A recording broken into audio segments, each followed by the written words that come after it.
Hey, tonight we are going to explore the forgotten wisdom of medieval peasants and their intimate relationship with nature's sleep remedies. In the quiet corners of thatched cottages, far from our modern world of synthetic pills and sleep apps, humble men and women once gathered fragrant herbs by moonlight, their fingers stained green with the promise of peaceful slumber.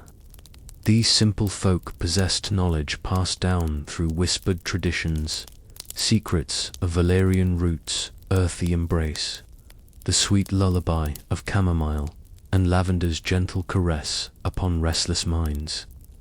Their beds, stuffed with aromatic herbs, became sanctuaries where dreams flowed like honey, where the day's labors dissolved into the night's tender mercy.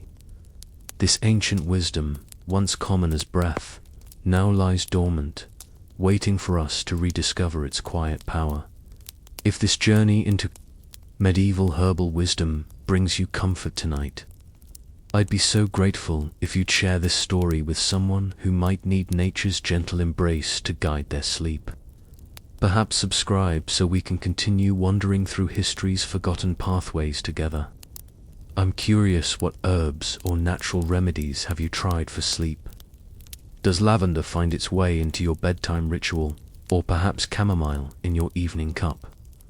Now dim your lights, settle into the softest part of your bed, and let your breathing slow to match the ancient rhythm of those who came before us. Allow the wisdom of medieval cottages and herb gardens to embrace you as we journey back through time's veil in the forgotten valleys of 13th century England, where morning mist clung to fields like memories, the village of Willowbrook nestled between gentle hills. Here, where time moved to the rhythm of seasons rather than clocks, lived a community of peasants whose understanding of sleep came not from books but from the land itself. Their days began and ended with the sun, their bodies attuned to nature's cycle in a way modern humans have long forgotten. Agnes Fletcher, a woman of 40 summers, with eyes the color of sage and hands weathered by work, knew the secrets of plants better than most. Her small cottage sat at the edge of the village, its garden a treasure trove of healing herbs that neighbors sought when sleep proved elusive. Tonight, as the first stars appeared like distant candles in the darkening sky, she moved among her plants with practiced reverence. The evening air carried the sweet scent of late summer, a blend of warm earth and ripening fruits. Agnes knelt beside her prized Valerian plants, their tiny white and pink flowers nodding gently in the twilight breeze. With a wooden trowel worn smooth by years of use, she carefully loosened the soil around the base of a mature plant. Her movements were deliberate, almost meditative, as she honored the ritual of harvest. "The moon is waxing," she whispered to herself, "the perfect time to gather what brings rest." Medieval peasants like Agnes understood that the phase of the moon influenced the potency of herbs. They gathered sleep-inducing plants during the waxing moon, believing the increasing moonlight drew the healing properties upward through the stems and into the flowers and leaves. This wisdom, passed down through countless generations, connected them to ancient rhythms modern science is only beginning to understand. Agnes gently extracted the valerian root from the earth, careful not to damage its delicate structure. The root released its distinctive musky odor, earthy and somewhat unpleasant, yet Agnes smiled with satisfaction. The stronger the smell, the more powerful the sleep aid. She would wash it carefully, slice it thinly, and dry it in small bundles hanging from her cottage rafters. Nearby, young Thomas, a shepherd's son of 12, watched with curious eyes. His mother had sent him to Agnes after many nights of restless sleep following his father's passing. "Why does it smell so strange if it helps with sleep?" he asked, wrinkling his nose. Agnes smiled, the lines around her eyes deepening like the gentle furrows of a ploughed field. Nature's gifts often come in curious packages, young Thomas. The Valerian root may offend the nose, but it soothes the spirit. The saints have blessed it with the power to quiet troubled minds. In medieval times, the line between medicine and faith blurred seamlessly. Plants were seen as divine gifts, their healing properties bestowed by God or saints. Valerian was sometimes called all-heal, or associated with St. George, adding spiritual comfort to its physical effects, holistic approach to wellness that treated body and soul as inseparable. Agnes moved to another section of her garden, where chamomile grew in cheerful abundance, its daisy-like flowers catching the last golden light of day. She gestured for Thomas to join her, placing a small woven basket in his hands. "These we pick with thanks," she instructed, demonstrating how to pluck the flower heads without damaging the plant. Chamomile brings gentle dreams when the mind cannot find silence. Together they gathered the white and yellow flowers, their fingers moving through the plants like gentle currents in a stream. Agnes taught Thomas the quiet gratitude that accompanied herb gathering, a prayer of sorts, acknowledging the gift being received. The boy's hands, initially clumsy, soon found rhythm in the work, and Agnes noticed his breathing deepening, becoming more peaceful. "The gathering itself brings calm," she observed softly. "Notice how your thoughts grow quieter as your hands connect with the earth's offerings." This mindful interaction with nature was integral to medieval sleep practices. The very act of harvesting and preparing herbs created a transition between day and night. Work and rest, what modern sleep specialists might call sleep hygiene, was embedded in these ancient rituals. As dusk deepened into evening, Agnes and Thomas returned to her cottage. The single-room dwelling was modest but welcoming. Bundles of dried herbs hung from exposed wooden beams, their fragrances mingling. In the air, a small fire burned in the hearth, casting warm, dancing shadows on the walls. Agnes set Thomas to work spreading fresh chamomile flowers on a clean cloth to dry, while she prepared a special sleep pillow for him. She took a small linen pouch and began filling it with a precise mixture of dried herbs, lavender for its soothing scent, hops for their sedative properties, and rose petals to ease sadness. "This you will place inside your pillow," she explained, adding a pinch of dried lemon balm to the mixture.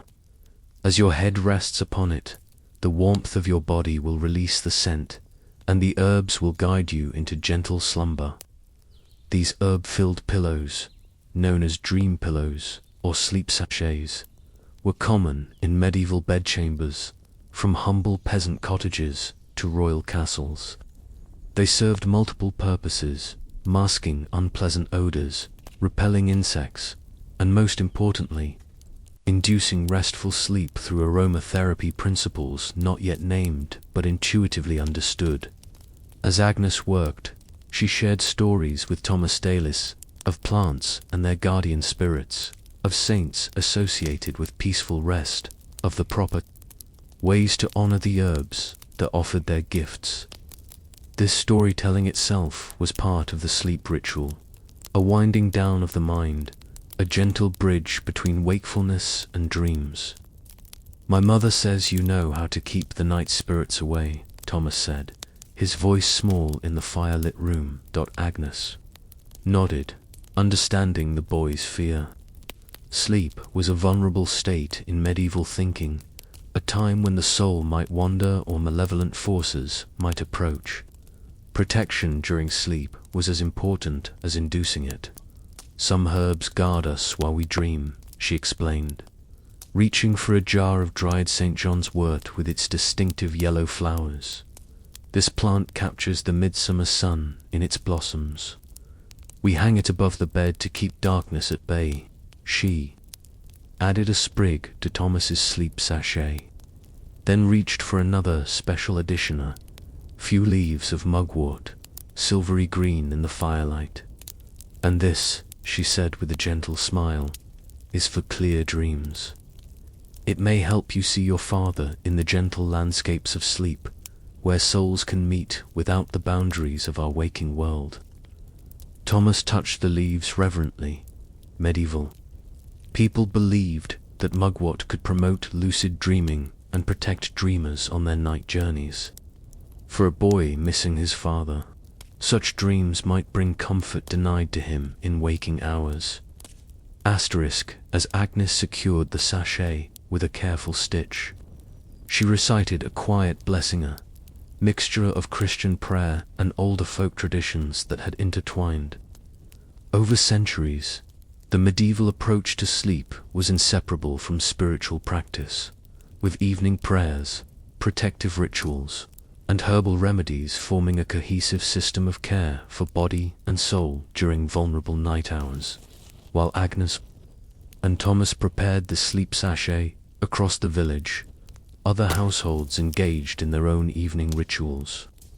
In the miller's home, his wife Eleanor steeped a pot of chamomile tea, adding honey from local hives and a touch of lavender. Their youngest daughter had been restless since the recent thunderstorms, and the warm drink would ease her into sleep. The medieval understanding of sleep was deeply connected to the humoral theory inherited from ancient Greek and Roman medicine.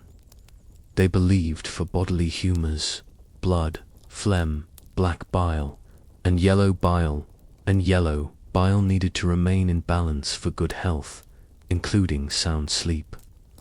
Different herbs were classified according to their warming, cooling, moistening, or drying properties, and were prescribed to restore balance. Chamomile was considered gently warming and drying, making it perfect for children whose bodies were thought to contain more moisture than adults. The honey added sweetness, but also served a medicinal purpose, being considered a food that promoted good sleep by ancient authorities like Galen, whose medical teachings formed the foundation of medieval medicine. In the cottage of Willem the carpenter, another sleep remedy was being prepared. His wife Martha crushed almonds in a mortar, mixing them with warm milk and a pinch of nutmeg. This sleep milk would help their aging father, whose arthritis kept him awake on cold nights. The nutmeg, an expensive spice even in small amounts, had been carefully saved for just such purposes. Medieval peasants understood that pain disrupted sleep and used various herbs for specific sleep-disrupting conditions, while wealthy nobles might have access to imported spices and more exotic remedies. Peasants relied primarily on locally grown herbs and widely available ingredients like milk, honey, and ale as vehicles for their sleep medicines. Back in Agnes's cottage, she prepared a simple tea for Thomas before sending him home with his sleep sachet. Into a wooden cup, she poured hot water over a blend of dried chamomile flowers, linden blossoms, and just a touch of valerian root. "Drink this slowly," she instructed, "and with each sip, imagine the day's troubles dissolving like salt in water." Thomas sipped the tea, making a small face at the bitter undertone of valerian before the honey Agnes had added smoothed it away. The ritual of drinking a warm beverage before bed was common across medieval Europe, though the specific ingredients varied by region, season, and available plants. "Will I dream tonight?" Thomas asked, his eyes growing heavy as the herbs began their gentle work. "Your spirit will find rest," Agnes assured him, "and dreams come to the peaceful mind like butterflies to a quiet garden." This holistic view of sleep addressing physical comfort, emotional needs, and spiritual concerns characterized the medieval approach. Sleep was not merely the absence of wakefulness, but an active state with its own significance and sacred dimension, as twilight deepened into true night, Agnes walked Thomas home, carrying a lantern that cast a warm circle of light around them. The village had grown quiet, with most households already settling into sleep with the darkness. Without artificial light, medieval communities generally followed the sun's rhythm, rising at dawn and retiring not long after dusk, especially in farming communities where physical labor demanded substantial rest. At Thomas's home, his mother received the sleep sachet with gratitude, pressing a small jar of honey into Agnes's hands in exchange. This informal barter system characterized many healing interactions in medieval villages, where specialized knowledge was traded for goods or future favors rather than currency. Agnes explained the proper use of the sachet and recommended that Thomas's bed be moved to allow his head to rest on the north side, a position believed to align with natural forces and promote better sleep. Such attention to the direction of sleep was common in medieval bedchamber arrangements, reflecting a worldview where humans existed within a cosmos of meaningful alignments and energies. Returning to her own cottage, under the star-filled sky, Agnes paused to appreciate the profound quietness of the medieval night. Without the constant hum of machinery or artificial light pollution that would characterize later centuries, darkness brought a complete transformation to the landscape. The rhythmic chirping of crickets, the occasional hoot of an owl, and the rustling of leaves in the night breeze created a gentle soundscape that itself served as a natural sleep aid. Inside her dwelling, Agnes prepared for her own rest. She added a log to the fire not for light, as she would sleep in darkness, but to maintain warmth through the night. Her bed, like most peasant sleeping arrangements, was simple, a straw-filled mattress elevated on a wooden frame to protect against drafts and ground dampness. Unlike the bare floors where servants might sleep in noble houses, even humble peasants typically had proper bedding. Recognizing the importance of good sleep for the next day's labor, Agnes's mattress was stuffed with special additions, dried hops and lavender mixed with the straw, refreshed seasonally to maintain their sleep-inducing properties. Her pillow contained its own blend of herbs, slightly different from Thomas's, customized to her own needs: rosemary for memory, as she wished to remember her dreams, and a touch more Valerian for deeper sleep.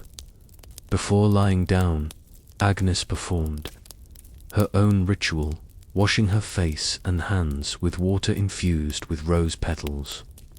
This cleansing had practical hygiene benefits, but was also symbolic washing away the day's concerns before entering the realm of sleep.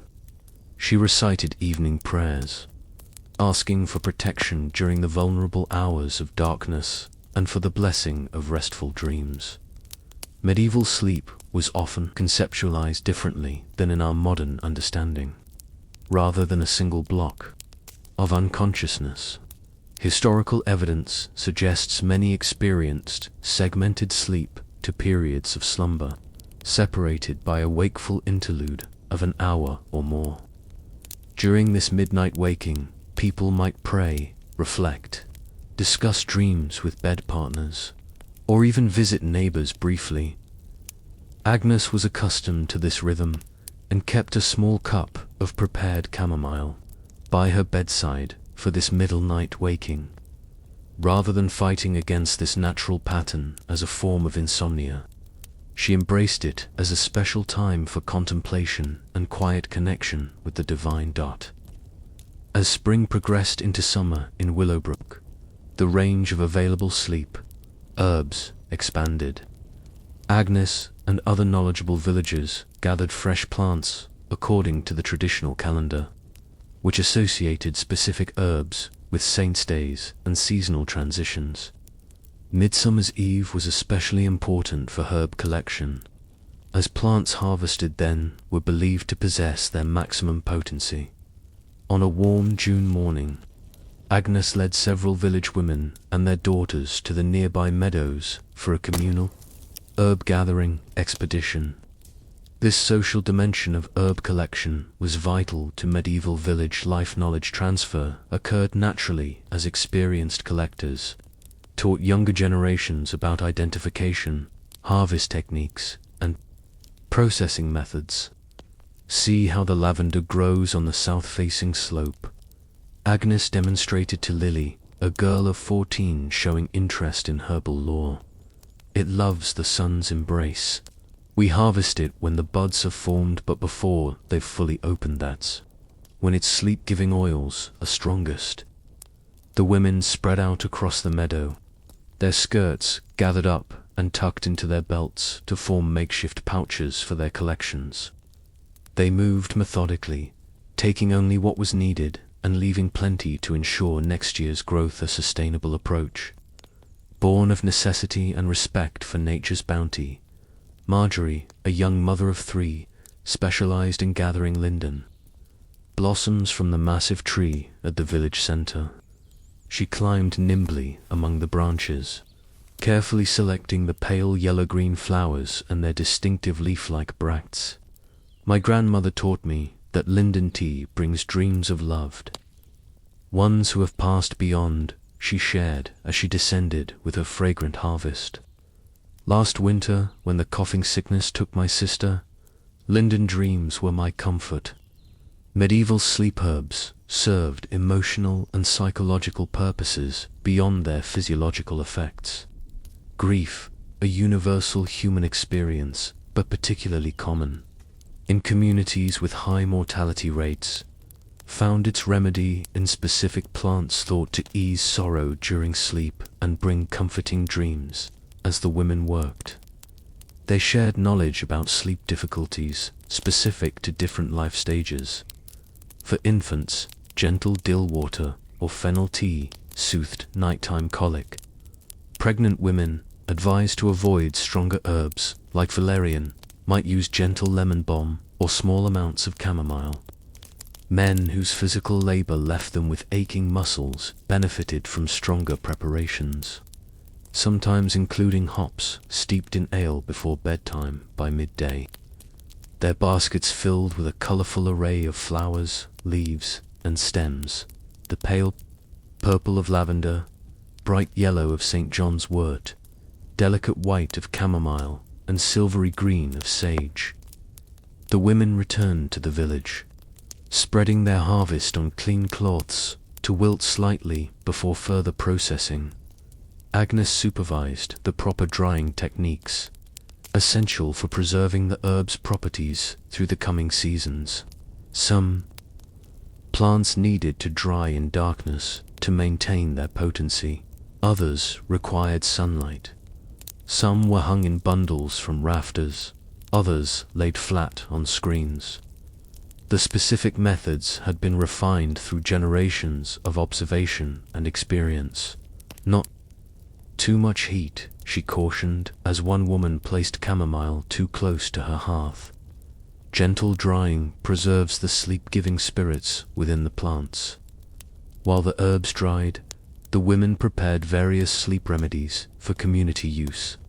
Tinctures of valerian steeped in alcohol would be dispensed in tiny amounts for those with the most stubborn sleeplessness. Chamomile and lavender were sewn into small sachets for children frightened by nightmares. Salves containing sleep-promoting herbs, mixed with rendered fat, would be applied to temples and wrists before bedtime. These communal preparation sessions strengthened social bonds while ensuring the village had sufficient remedies for the coming months. Sleep issues were considered both personal health matters and community concerns. A well-rested village was a more harmonious and productive one. As summer progressed into autumn, the availability of fresh herbs diminished, and preserved remedies became increasingly important. Agnes and other knowledgeable villagers had carefully calculated how much of each herb to dry and store based on previous year's needs. Medieval storage techniques included hanging dried herbs from rafters, preserving them in honey or alcohol, and keeping specially prepared oils in sealed containers. With the shorter days of autumn came longer nights and new sleep challenges. The village adjusted its sleep rituals accordingly. Evening meals shifted to earlier times, and families gathered closer to their hearths as temperatures dropped. Sleep environments changed. 2 additional blankets were added to beds, and sleeping arrangements sometimes consolidated to share warmth in the miller's home.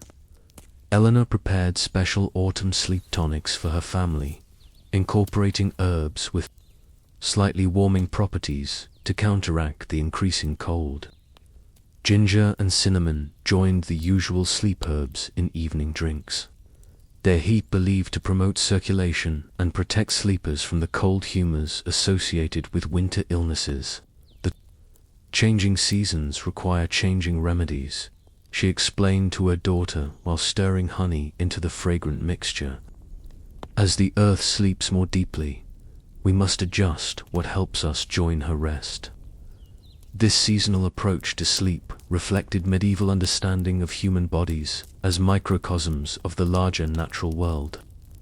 Sleep patterns were expected to shift with the seasons, longer in winter, shorter in summer, and herbal support was adjusted accordingly. By late autumn, preservation of the summer's herbal harvest was complete. Agnes reviewed her stores with satisfaction. Bundles of dried herbs hanging from her rafters, jars of honey infused with sleep-promoting flowers, and small bottles of concentrated preparations for various sleep disturbances. This herbal pharmacy represented not just medicinal resources, but embodied knowledge, tradition, and the community's self-sufficiency. As winter approached, Thomas visited Agnes again. The sleep sachet had helped, but with his father's death anniversary nearing, his nightmares had returned. Agnes invited him to sit by her fire while she prepared a special dream remedy. Dreams that frighten come from an imbalance, she explained, selecting dried lemon balm and a rare piece of dried orange peeler luxury item saved for special medicinal needs. Your grief is natural, but we can help your sleeping mind find peaceful images. She prepared a small sachet with a different herb mixture than before, this one specifically designed to ward off nightmares. Inside, she placed lavender and chamomile, as before, but added more mugwort to promote protective lucid dreaming, rose petals for emotional comfort, and a pinch of aniseed for its spirit-guiding properties.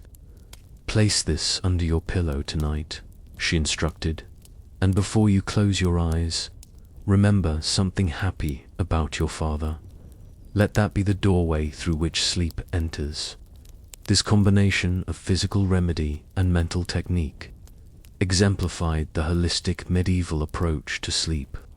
Herbs provided physiological support, while directed thoughts, prayers, and simple meditation practices addressed the psychological dimensions of rest.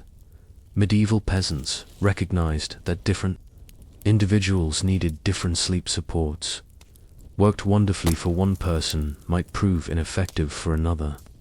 Through careful observation and communal knowledge sharing, they developed personalized approaches long before the concept of personalized medicine emerged in modern healthcare.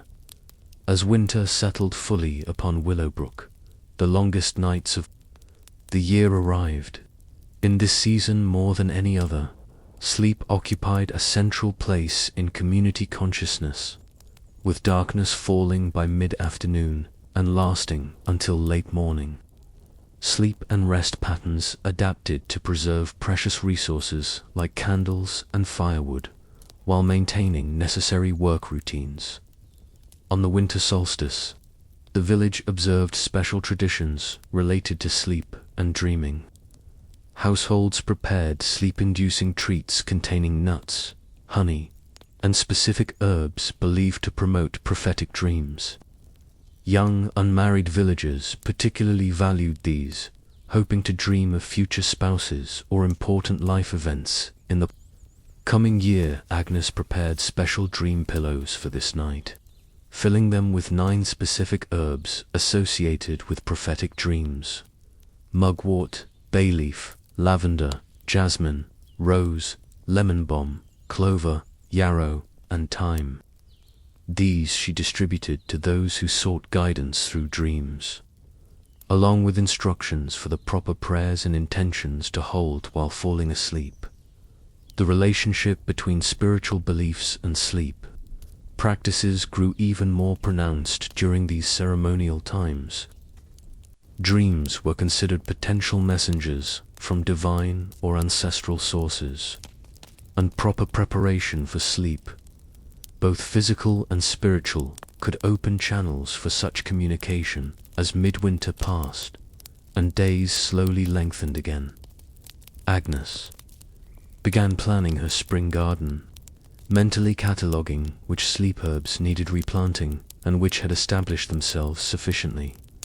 This cycle of cultivation, harvest, preservation, and use formed the backbone of medieval sleep medicine, a continuous, seasonal practice deeply embedded in community life. Throughout these seasonal cycles, medieval peasants maintained sophisticated understanding of how environment affected sleep. Bed placement away from drafts, proper ventilation to prevent stuffiness without causing chill, and attention to bedding materials all featured in their sleep hygiene practices.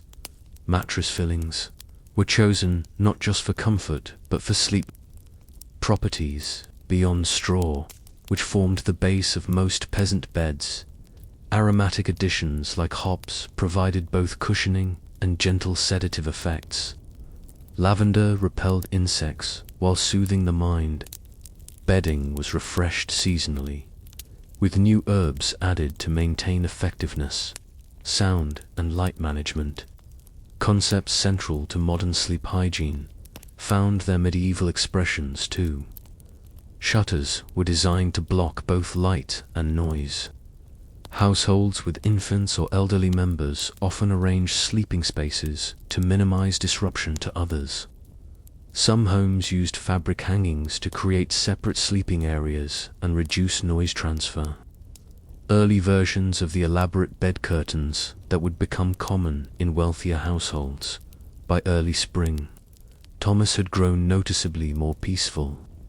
His mother reported to Agnes that the nightmares had subsided, and he spoke of dreams where his father appeared not as a frightening spectre, but as a comforting presence, often working in fields bathed in gentle light.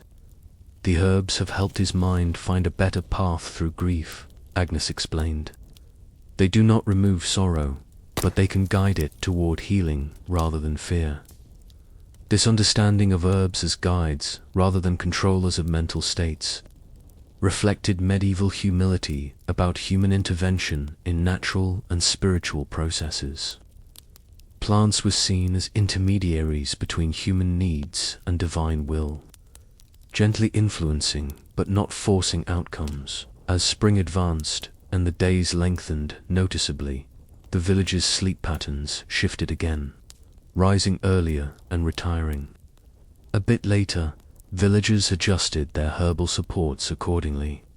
Morning teas featured invigorating herbs to clear night's lethargy, while evening preparations focused on smooth transitions from longer, more active days to restful nights. In her garden, Agnes dedicated a full section to sleep and dream herbs, carefully arranged according to their growing needs and symbolic associations. Tall Valerian, with its pink-white flowers, stood at the northern edge, while spreading chamomile created a living carpet on the southern side.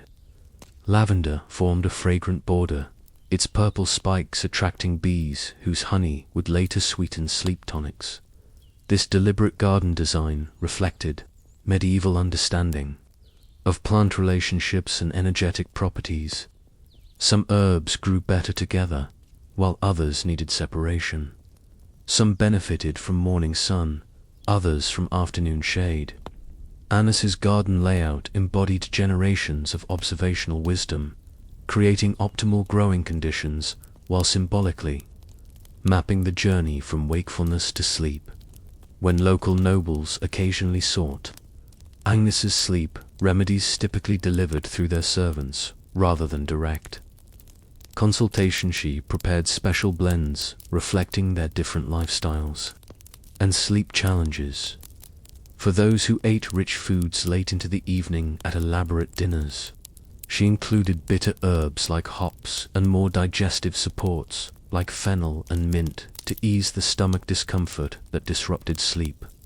For the village priest, whose sleep was often interrupted by calls to attend to the dying or spiritually troubled, Agnes created a special preparation designed for return to sleep after waking. This contains stronger valerian and the addition of passion flower, which helped quiet an active mind that might otherwise ruminate on pastoral concerns in the middle of the night. These customized approaches demonstrated the sophistication of medieval herbal sleep medicine, rather than one-size-fits-all remedies. Practitioners like Agnes developed personalized protocols based on individual constitutions, life circumstances, and specific sleep difficulties. As another full year's cycle completed in Willowbrook, Agnes found herself training several young apprentices in the art of sleep herbalism. Knowledge transfer was essential to preserving these traditions.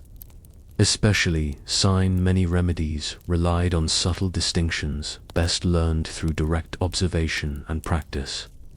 Watch how this chamomile flower folds slightly at its peak ripeness. She instructed Lily, who had shown particular aptitude.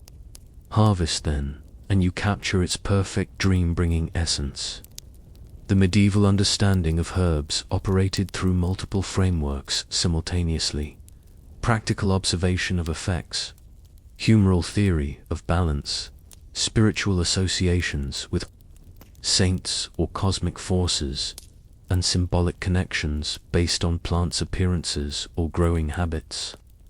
This multi-layered knowledge created a rich, integrated system that addressed sleep as a complex phenomenon involving body, mind, and spirit. Throughout changing seasons and individual life transitions, the village maintained its relationship with sleep-inducing herbs as faithful allies in the nightly journey into darkness and dreams. These plants, neither mystified nor reduced to mere chemical compounds, occupied a middle ground of respectful partnership with human needs. From cradle herbs that soothed infants to elder preparations that eased the final sleep of death, medieval herbal sleep remedies accompanied villagers through their entire lives. This continuity provided not just physical relief, but psychological comforter. Sense that natural cycles of rest and waking were understood and supported by accumulated wisdom in Willowbrook and countless other medieval villages across Europe. This intimate relationship with plants fostered sleep patterns aligned with natural rhythms patterns modern research increasingly recognizes as beneficial for human health. Though lacking scientific terminology or standardized preparations, medieval peasants possessed sophisticated practical knowledge about inducing and maintaining healthy sleep through herbal allies. Their legacy lives on in fragments, in traditional herbal teas still brewed for bedtime, in lavender sachets tucked into pillowcases, in the persistent belief that certain plants can guide us into restful slumber. Behind these practices lies the shadow of Agnes and countless others like her, individuals who cultivated, harvested, prepared, and dispensed nature's sleep remedies according to ancient traditions, as modern humans struggle increasingly with sleep disrupted by artificial light, constant stimulation, and disconnection from natural cycles. The medieval peasant's approach to herbal sleep aids offers not just historical interest, but practical wisdom. Their intimate knowledge of plants' effects on human sleep, refined through centuries of observation and experience, represents a valuable heritage worth preserving and exploring with fresh appreciation. In the quiet moments before sleep claims us, we might remember Agnes moving through her garden in the gloaming, gathering tomorrow's dreams in her weathered hands, and recognize that across the centuries, the human need for restful sleep and the plants that facilitate it remain essentially unchanged. As this tale of medieval herbal wisdom settles into your mind like lavender dust upon a pillow, another story stirs from the shadows of time. Let your thoughts drift gently through the veil of centuries, where new dreams await in the quiet corners of history's garden, beneath thatched roofs and star-strewn skies. Ancient hands tenderly gathered nature's slumber gifts.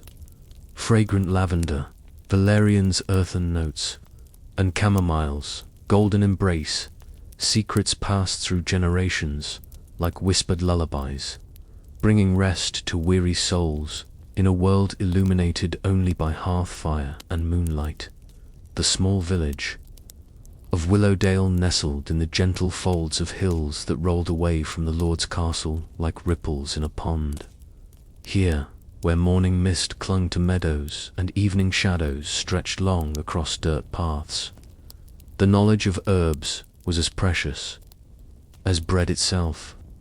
Every cottage garden held its treasures, plants cultivated not merely for sustenance, but for that most elusive of gifts, peaceful slumber in a world where darkness brought both rest and uncertainty.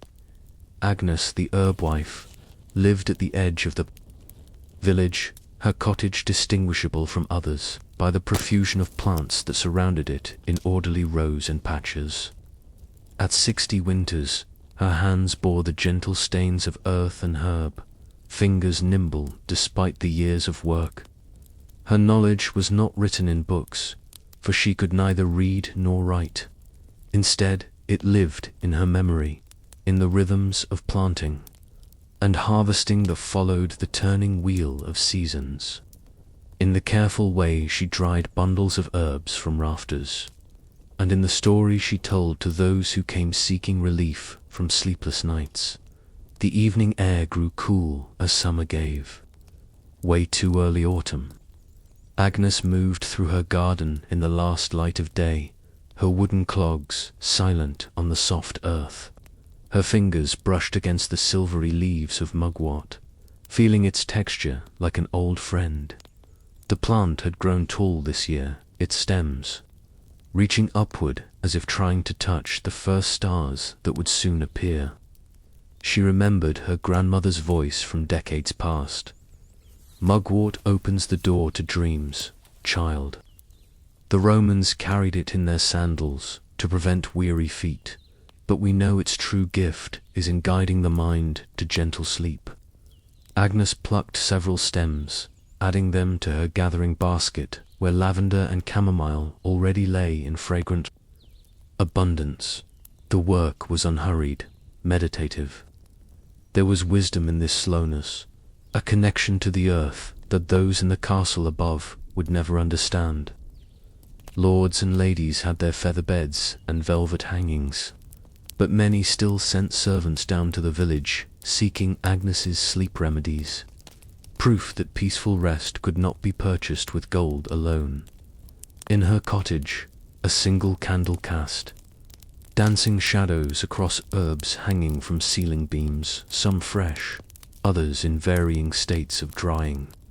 The room smelled of earth and flowers, of seeds and roots, a complex perfume that changed subtly with the seasons. Agnes set her basket on the worn wooden table and began to sort through the day's gathering. Each plant would be prepared differently, according to its nature and purpose. The chamomile flowers were perfect for drying, their yellow centers surrounded by white petals like miniature suns.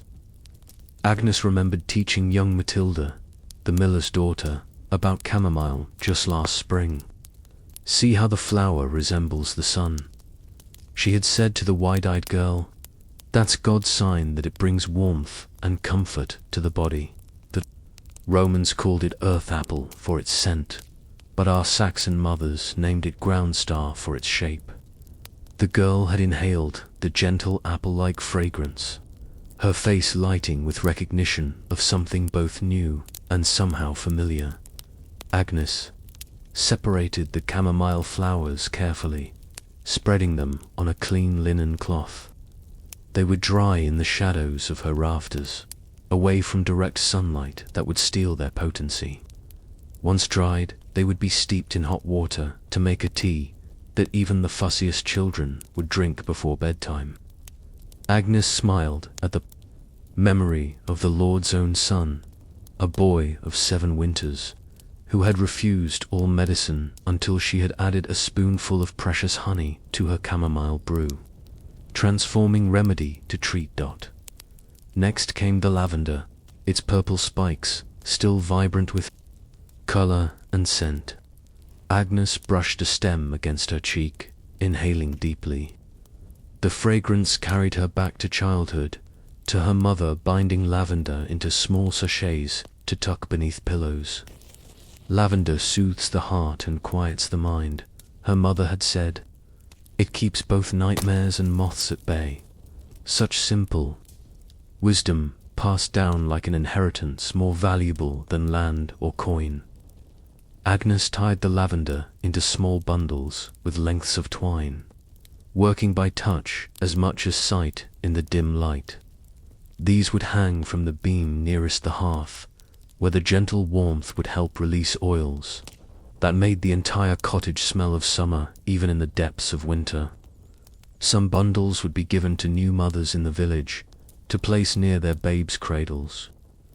Others would be crushed and mixed with tallow for salves or steeped in oil that would later be dabbed on temples and wrists before sleep. The mugwort required different treatment. Agnes separated the leaves from woody stems, knowing that both had their uses. The stems would be fashioned into small protective charms to hang above doorways, while the leaves would be dried for tea or stuffed into small pillows. Agnes remembered the first time she had dreamed so vividly after drinking. Mugwort teeth as strange landscapes and clear messages that had come to her from the other side of sleep. Not everyone should drink mugwort before bed. For some, it brought dreams too vivid, too meaningful to be restful. She was careful whom she gave it to, measuring not just physical needs, but the readiness of the spirit. As night deepened around the cottage, Agnes worked steadily, her movements as rhythmic as a loom shuttle passing back and forth. There was valerian root to clean the plant whose scent was so unpleasant yet whose effects were unmatched for those suffering from severe sleeplessness. She had dug these roots that morning, choosing plants of at least 2 years' growth for maximum potency. The dirt-covered roots would be washed, sliced thin, and dried slowly over many days. Unlike the flowers and leaves that gave up their magic easily, valerian root required patience and proper preparation. The light from Agnes's single candle cast her shadow large against the wall as she worked. Outside, an owl called from the forest edge, a sound that might frighten some, but that Agnes welcomed as companionship. Night creatures had their wisdom too. Had not the owl taught people that darkness was a time for keen awareness, for seeing what others missed? Agnes silently thanked the bird for its vigilance while she worked with plants that would allow others to surrender to sleep. Her thoughts turned to young Thomas, the blacksmith's apprentice who had come to her 3 days prior. His eyes ringed with exhaustion. "I cannot sleep, Goody Agnes," he had confessed. "Every time I close my eyes, I hear the ringing of the hammer on anvil, and my arms twitch as if still at work." She had nodded understanding. This was common among those whose daily work demanded repetitive motions or exposure to loud sounds. The body and mind became caught in patterns that continued even when work ceased. For Thomas, she had prescribed a special mixture of Valerian root for depth of sleep, passion flower to quiet the mind's endless rehearsal of daily tasks, and a touch of hops to soothe the nervous system inflamed by heat and noise. Drink this as the church bell rings for Compline, she had instructed. And before you lie down, wash your hands and face in cool water infused with lavender. This will tell your body that the day's work is truly done. The young man had returned. Yesterday, the relief evident in his rested face, bringing her a small iron hook he had forged in gratitude, perfect for hanging her herb bundles. Such exchanges were how Agnes survived. She rarely received coin for her knowledge, but the village provided for her through gifts of food, firewood, wool, and occasional labor when her cottage needed repair. This was the old way, the economy of mutual care that had sustained communities. Long before markets and money had become central to life, Agnes preferred this web of interdependence, made visible through giving and receiving. She placed the cleaned valerian roots on a wooden rack near the back of her cottage, where they would receive enough air to dry without mouldering. The scent was already noticeably earthy and somewhat unpleasant. Agnes had learned to appreciate even this smell for the good it represented. Not all medicine could be as sweetly fragrant as lavender or chamomile. Some healing came through less pleasant means. With the valerian set aside, Agnes returned to her table, where hops vines lay coiled like sleeping snakes. She had harvested these from the edge of the brewmaster's field with his permission. Though primarily used for making beer, the cone-like flowers of the female hop plant held powerful sleep-inducing properties. Agnes had observed over many years that those who worked in brewhouses often complained of overwhelming drowsiness during the harvest and drying of hops, sign of the plant's potency. She separated the pale green cones from the vines with practiced efficiency, placing them in a wooden bowl. These would be dried quickly to preserve their bitter quality and then stored in a sealed clay pot to maintain their strength. Unlike other sleep herbs that could be used daily, hops were reserved for those suffering from severe restlessness or pain that prevented sleep. Too much could leave one groggy upon waking, a state that no peasant could afford when dawn brought. Una boy double labor as she worked. Agnes hummed a melody so old she could not remember learning it. The tune rose and fell like breathing, a wordless lullaby that seemed to come from the plants themselves. This too was part of the medicine, the intention, the care, the connection between healer, plant, and those seeking healing. Modern physicians, with their learned Latin texts, might scoff at such notions, but Agnes knew that herbs gathered mindlessly, without respect or understanding, would never work as well as those harvested with consciousness and gratitude. Outside her window, clouds drifted across the face of the moon, momentarily dimming the silver light that supplemented her candle. Agnes paused in her work, listening to the night. A fox barked in the distance, and closer, the rustle of some small creature moving through her garden reached her ears. The sounds comforted her, reminders that she was part of a world teeming with life, visible and invisible, all following ancient patterns of waking and sleeping, hunting and hiding, growing and resting. Agnes returned to her table, reaching for a small ceramic mortar and wooden pestle worn smooth by years of use. Into the mortar went dried linden flowers from last summer's harvest.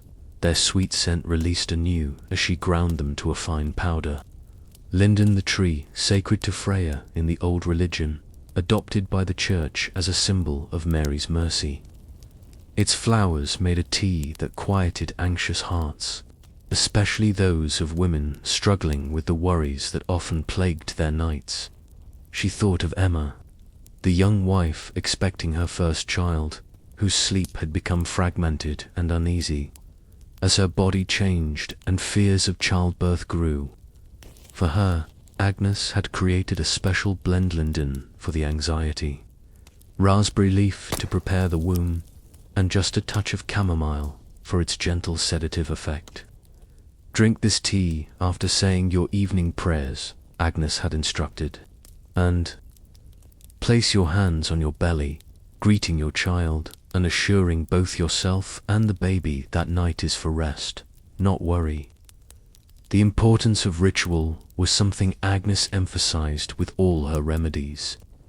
The herbs themselves carried power, but the mind's expectation of healing multiplied that power. A remedy taken hurriedly, with doubt or distraction, would never work as well as one consumed with intention and faith. This was not superstition, but observation gleaned from decades of healing work. The body responded to more than just the physical properties of plants. Having finished with the linden, Agnes carefully swept the powder into a small linen pouch, which she labeled with a simple drawing of a tree, her way of keeping track of contents when literacy was beyond her reach. She had dozens of such pouches, each marked with images that told her at a glance what lay within. A sun for chamomile, a lavender spike for its namesake, a root shape for valerian, and so on. Next, she turned her attention to the humble lettuce seeds she had collected earlier that week. Few in the village realized that wild lettuce, not the cultivated kind in kitchen gardens, but its wilder cousin that grew tall with milky sap provided. A mild sedative effect, similar to poppy, but without the same dangers. Agnes had learned from a traveling monk that the Romans had used wild lettuce to induce sleep, calling it green opium for its gentler version of poppy's powerful embrace. The seeds would be ground and mixed with honey to make small pastilles that dissolved slowly. In the mouth, these were especially good for children who woke frequently with night terrors, or for the elderly whose joints ached too much for comfortable sleep. Agnes worked the pestle with a steady rhythm, feeling the seeds surrender their form to become something new and more immediately useful as she worked. Agnes reflected on how sleep had changed for people over her lifetime. In her grandparents' day, it had been common for families to sleep in one large bed, sharing warmth and security through the night. Now, those who could afford it sought private sleeping spaces, seeing nighttime solitude as a luxury. Yet many who achieved this privacy found themselves lonelier and more restless than before. Agnes had observed too how patterns of sleep had shifted with the church's influence. The ancient way had been to sleep when darkness fell, perhaps waking for a time in the middle night for quiet contemplation or intimacy before returning to slumber until dawn. Monasteries had changed this rhythm with their strict schedules of prayer marking the hours. Now many aspired to sleep in one unbroken stretch and felt themselves failures when they woke in the night watches. The night has its own wisdom, Agnes often told those who complained of midnight wakefulness. Sometimes the soul needs quiet darkness for thoughts that daylight drowns out. For these troubled sleepers, she recommended not stronger sedatives, but gentle herbs like catnip or lemon balm that calmed without forcing sleep, allowing natural rhythms to reassert themselves. The candle guttered briefly as a draught found its way through the cottage walls. Agnes reached for another from her small store, lighting it from the dying flame of the first. Precious as tallow candles were, she needed the light to finish her work. Too many relied on her remedies for her to risk mistakes made in darkness. She moved on to preparing a complex sleep sachet for the Lord's wife, who suffered from persistent insomnia despite her privileged circumstances. The lady's maidservant had come secretly 3 days ago, explaining her mistress's distress in hushed tones. "She paces until dawn most nights," the girl had whispered. The physician has bled her twice and prescribed wine before bed, but nothing helps. She fears she's being punished by God or targeted by witchcraft. Agnes had nodded understanding, asking gentle questions about the lady's habits and health. The answers revealed what Agnes had suspected: a woman trapped in luxury but deprived of purpose. Her mind racing with unspoken thoughts when darkness fell. For her, Agnes prepared a special sachet, hops and lavender for their sedative properties, rose petals to ease heartache, and a pinch of nutmeg to warm and comfort the spirit.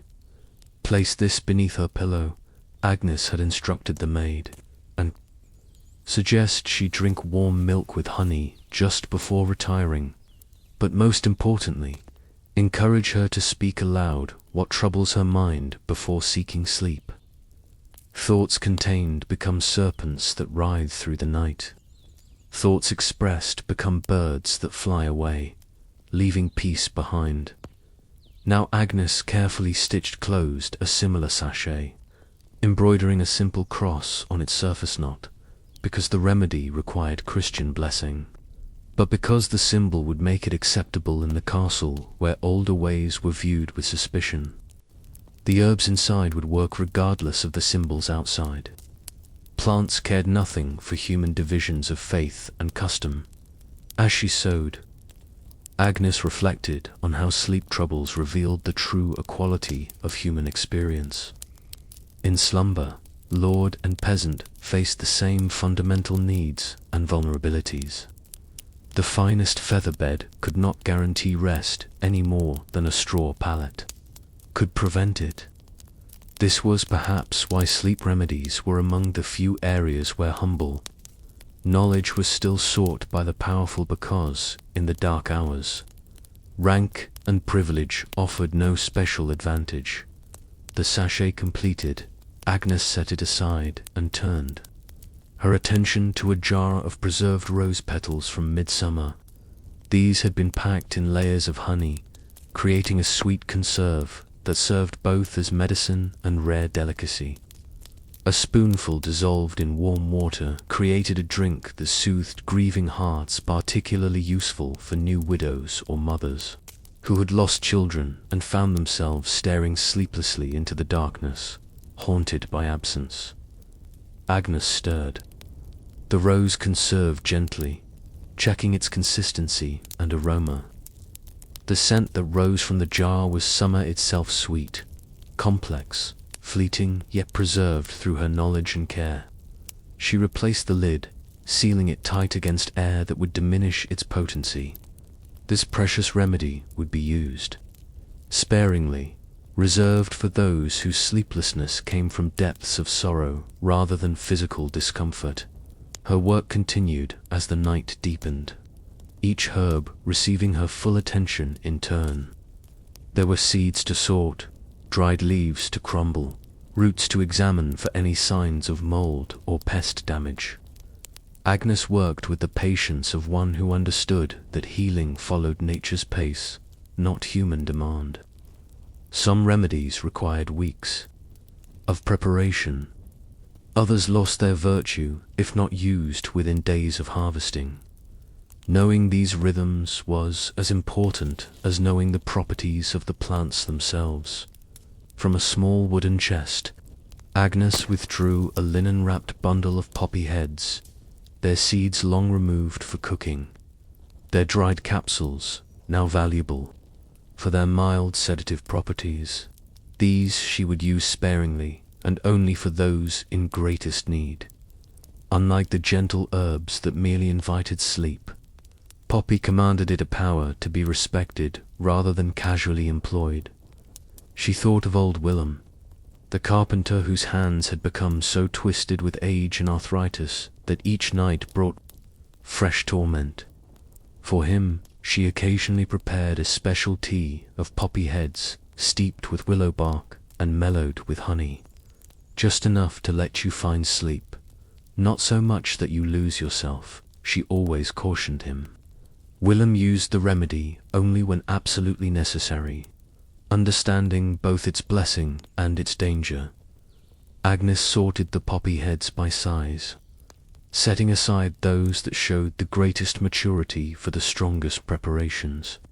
The smaller ones would be ground and mixed with milder herbs for less severe cases. Nothing was wasted, nothing used without purpose or care.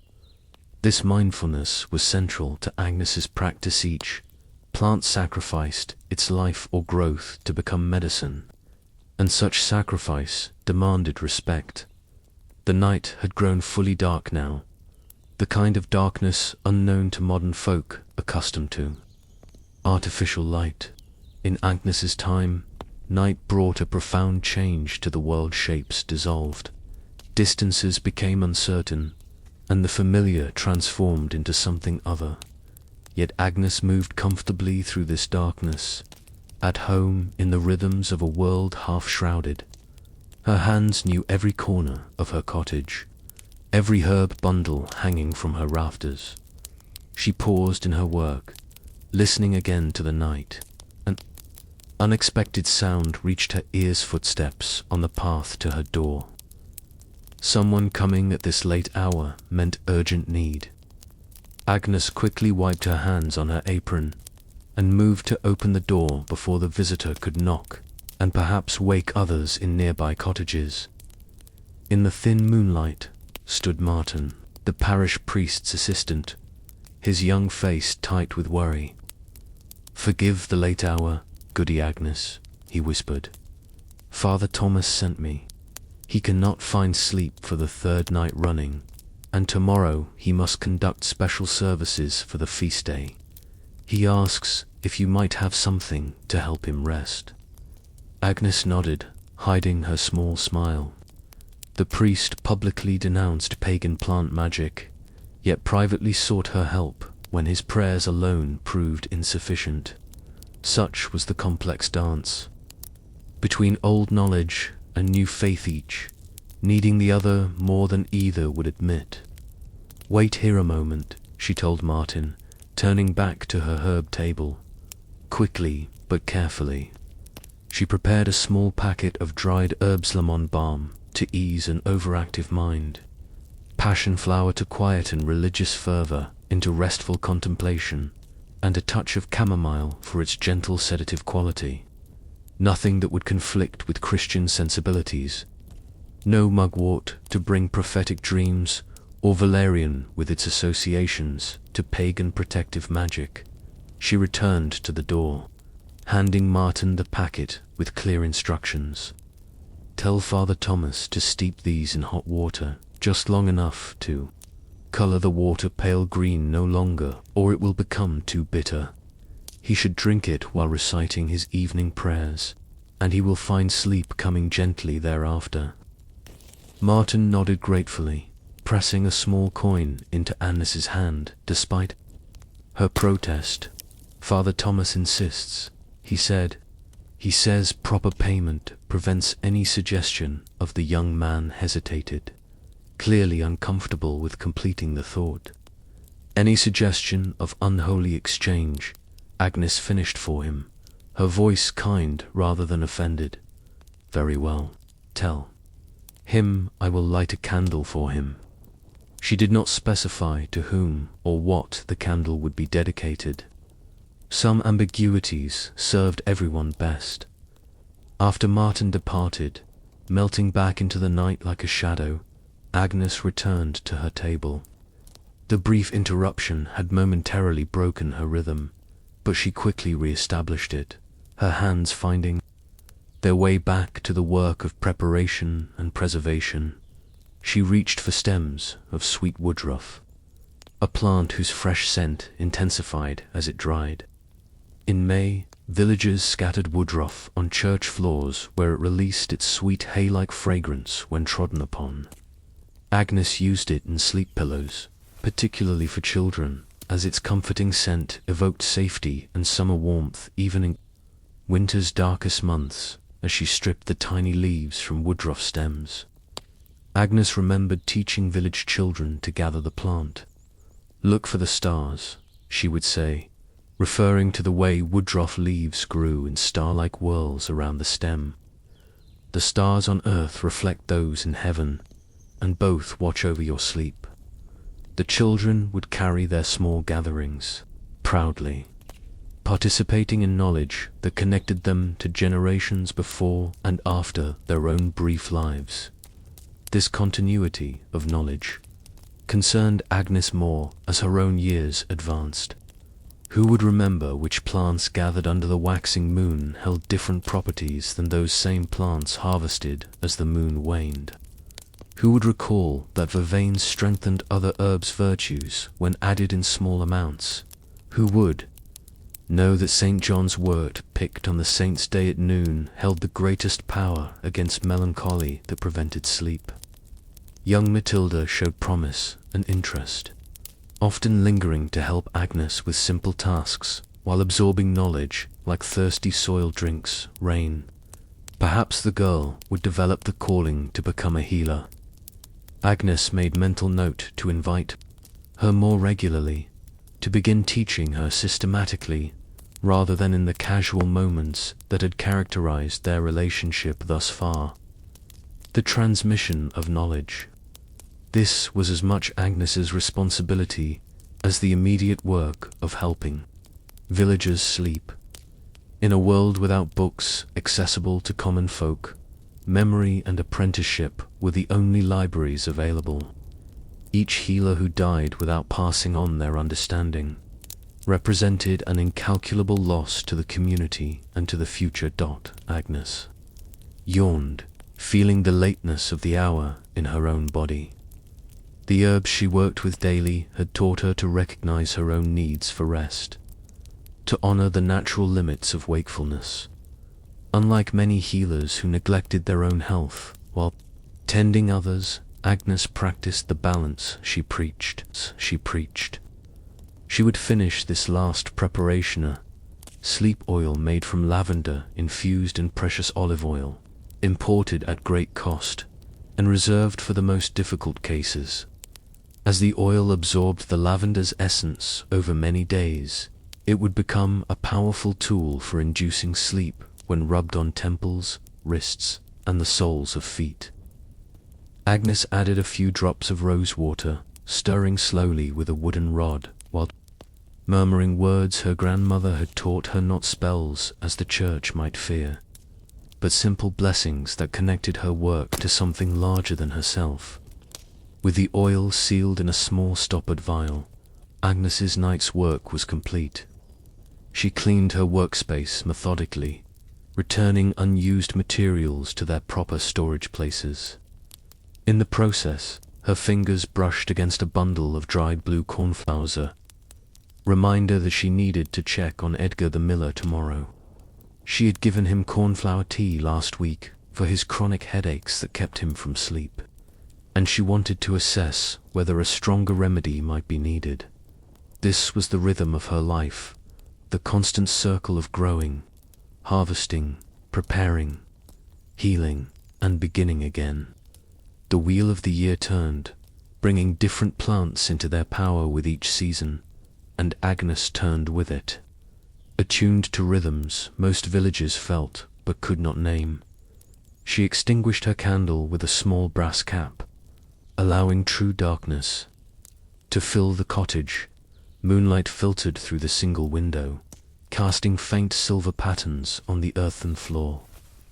Agnes moved to her bedder, simple straw mattress covered with clean linen and woolen, blankets more comfortable than most in the village enjoyed. Before lying down, she took a sip of her own nightly tea, a blend so familiar she could prepare it with her eyes closed. Linden, lemon balm, and a touch of lavender. Unlike the stronger remedies she provided for those in desperate need, Agnes preferred to court sleep gently, inviting rather than compelling it to come, as she settled onto her mattress, pulling the blankets against the night's growing chill. Agnes reviewed the day's work in her mind, cataloguing which supplies needed replenishing, which villagers might need checking upon tomorrow, which seasonal tasks required attention before the weather turned. This mental accounting was itself a form of prayer, a recognition of her place in the community's well-being. Her breathing slowed, deepened.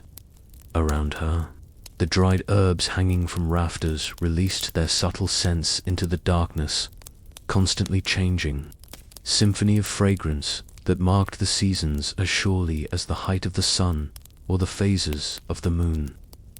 Agnes found comfort in these scents, each one connected to memories of gathering, of teaching, of healing, outside. The night creatures continued their secret lives, owls hunting silent prey, foxes padding through undergrowth, mice seeking seeds in the shelter of stone walls. Agnes listened to these sounds as consciousness began to blur into sleep. There was wisdom in these creatures, to each perfectly adapted to its purpose, each following ancient patterns without question or doubt. Her final thoughts before sleep claimed her were of the village itself, interconnected lives she served through her knowledge of sleep and its mysteries. From the lord in his castle to the poorest cottager, all needed the gift of rest, the small daily rehearsal for death. That refreshed life. In providing pathways to peaceful sleep, Agnes offered more than mere comfort. She provided a necessary bridge between harsh daylight, reality, and the regenerative darkness where all were equal and all were renewed. And so Agnes, the herbwife, slept at last, her dreams gentle with the same plants she had handled all dayfields, of lavender swaying in dream wind, chamomile flowers turning their faces to dream sun, and everywhere the quiet certainty that this knowledge, like the plants themselves, would continue to grow as long as there were hands willing to tend it and minds open to receiving its whispered wisdom. Another chapter rises like a whisper on the wind, carrying scents of forgotten gardens and the gentle wisdom of those who tended them through centuries past. As morning dew yields to autumn frost, so do the seasons unveil their herbal secrets. Beneath the watchful gaze of stars and moon, peasant hands tenderly gathered nature's slumber, gift chamomile in spring, lavender under summer's breath, valerian as leaves turned gold, and nightcap in winter's embrace. The medieval year moved, not by the strict counting of days, but by the subtle shifting of seasons, the changing of light, and the ancient rhythms of the land. For the humble peasants who tilled the soil and tended to the earth's bounty, these natural cycles were the very heartbeat of existence. Their relationship with herbs was as intimate as their connection to the soil. Both were essential elements of survival, comfort and healing in a world where sleep could be as elusive as prosperity. When the last wisps of winter's chill began to retreat and the first timid shoots of green emerged from the thawing ground, the medieval village would stir with renewed purpose. It was during these earliest days of spring, when the world balanced precariously between dormancy and rebirth, that the peasants began their annual cycle of gathering nature's gifts for sleep. The ancient wisdom passed down through generations taught that herbs harvested in their proper season held the strongest medicine. And so the villagers watched the signs with careful eyes, as February yielded to March, and the feast of Saint Benedict approached. The women of the village would begin to look for the first appearance of groundsel, with its cheerful yellow flowers, though primarily used for poultices and ailments of the stomach. The old grandmothers knew that a small amount, properly prepared and mixed with honey, could ease the restlessness that often came with the changing of seasons. They would gather it carefully, murmuring soft prayers of thanks to Saint Fiacre, patron of herb gardeners, as they collected only what was needed, leaving plenty to seed the next generation. The children, too, had their role in this seasonal gathering. As soon as the weather permitted, they would be sent to the edges of the ploughed fields, where the delicate, white flowers of chamomile could be found nodding in the gentle breeze. "Mind you, gather only the flowers," their mothers would instruct, "and leave the roots to grow again." With small, nimble fingers, they would pinch the white-petaled blooms from their stems, filling small baskets with the sweet-scented harvest that would later be dried and stored for summer's sleepless nights. When the heat made rest elusive, the gathering of chamomile became a quiet ritual of spring. The village children would spread out along the field edges, their chatter mingling with the songs of returning birds as they worked. The oldest among them would tell stories of the plant's magic, how the angels had blessed this humble flower with the power to calm the most troubled mind and ease the passage into gentle dreams. Even the act of harvesting was believed to carry its own magic. Chamomile gathered when the moon was waxing was said to bring the most peaceful sleep in the manor gardens. Carefully tended plots contained more exotic sleep remedies. The lady of the manor, educated by the convent where she had spent her girlhood, often grew fragrant lemon balm, its bright citrus scent believed to lift melancholy and quiet an anxious heart. On occasion, she might instruct her herb woman to share some with a village family when a new mother struggled with sleeplessness, or when grief had robbed an elder of rest. These gifts were received with deep gratitude, carefully bundled and carried home with reverence. Spring gave way to early summer, and the landscape transformed from the tender green of new growth to the lush abundance of June. The peasants' days grew longer as they tended to crops, but still, they made time for the gathering of sleep herbs, knowing the importance of rest to maintain their strength for the demanding labor of the fields. Now was the time for the harvesting of linden blossoms, those sweet-smelling flowers that drifted down from the massive trees that had stood watch over the village for generations. The gathering of linden was an occasion that brought together the entire community. The great trees often stood on common ground at the village center or near the parish church, their spreading branches offering shade for village assemblies and celebrations. When the trees burst into bloom, filling the air with their honeyed fragrance, the villagers would gather beneath them with long poles to gently knock down clusters of the yellow-green blossoms. Children would scramble to collect the fallen flowers, careful not to bruise them as they filled their baskets. The older folk would sit in the dappled shade, sorting through the harvest, removing twigs and leaves, and sharing tales of summers long past. My grandmother, one wizened old man might say, claimed that linden tea was the favorite drink of the fairies, and that's why it brings such sweet dreams. It carries a blessing from the other world. Such stories were treasured alongside the physical harvest, woven into the fabric of village knowledge. The linden blossoms were quickly dried in the shadowy corners of cottage rafters, away from direct sunlight that might rob them of their potency. The flowers would be stored in clay pots, sealed with beeswax, or in small linen bags hung from the ceiling beams.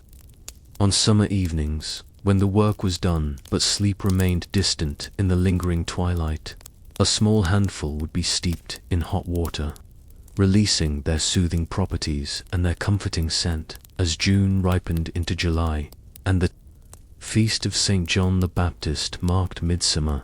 The most beloved of all sleep herbs reached its peak.